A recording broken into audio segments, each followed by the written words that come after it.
Talking of Stephen Curry, what a weekend for the two-time MVP on the golf course. So he's won the American Century Championship.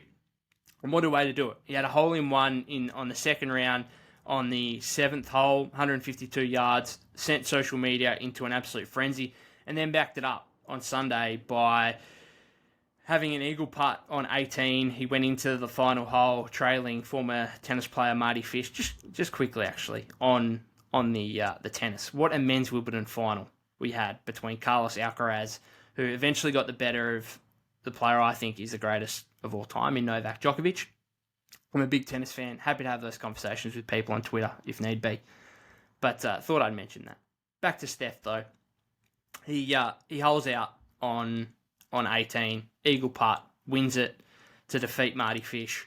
Absolutely unbelievable. The first active athlete to win the tournament since the year 2000. And Andre Iguodala had a pretty bold declaration in the aftermath saying Steph Curry is the greatest athlete of our time. It was backed up shortly after by Lester Quinones, who retweeted it and had a comment. I can't remember what it was, but he had a comment regarding it, basically confirming what Iggy was saying. So it gets me thinking now. Is Stephen Curry the greatest athlete of our time? Well, what's our time? I mean, Iggy's nearly 40 years old, so we're saying 40 years? Let's say that, 40 years, right? I just think it's impossible to define who is the greatest athlete of all time. It's legitimately impossible to... You can make an argument for whoever, really, within boundaries, obviously. But I think it's impossible to define specifically who the greatest athlete of all time is. I mean, my initial thought is, well, Usain Bolt's the quickest man to ever exist. 9.58 seconds, like, is it him? He'd probably be my first argument, but that's just completely flawed. Like, there's no right answer here. There is no right answer. However, I do think you can specifically have more arguments on more defined aspects of athleticism. So obviously, you've got speed, endurance, vertical, like whatever it is.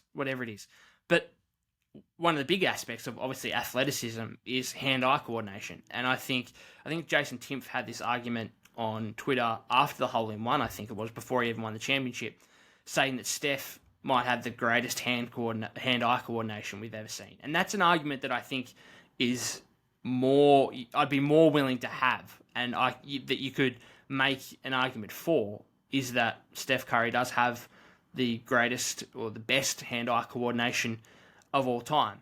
Because I think you could make the argument that Steph is the most skilled basketball player of all time. I think Steph physically goes under the radar still, because the transition that he's made from when he first entered the league now, from a physicality standpoint, is night and day. It's unbelievable, and I think that goes under the radar, and the physical capacity to be able to run around screens all day and the kind of endurance level that he has is quite outstanding. However, he's 6'3" in a sport that prioritizes taller players, and for him to be as good as he is takes an incredible kind of skill that might be unmatched throughout NBA history. The fact that he is a arguably top 10 player of all time, I think consensus top 2 point guard of all time, along with a 6'9" Magic Johnson.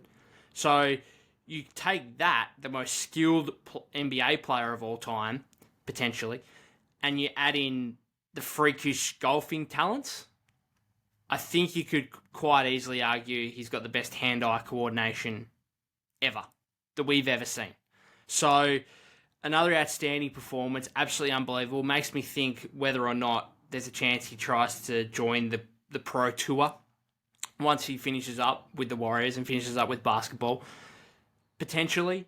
I'm not sure what Aisha and his children would have to say about that, but he's a freak of nature. And hopefully, for Warrior fans' perspective, he won't be able to be in quite tip-top shape when it comes to golf next year, because he did have that comment after the hole-in-one that basically said his form at this point is down to the fact that the Warriors were eliminated early on in the playoffs by the Lakers. So hopefully we don't have a repeat of that next season.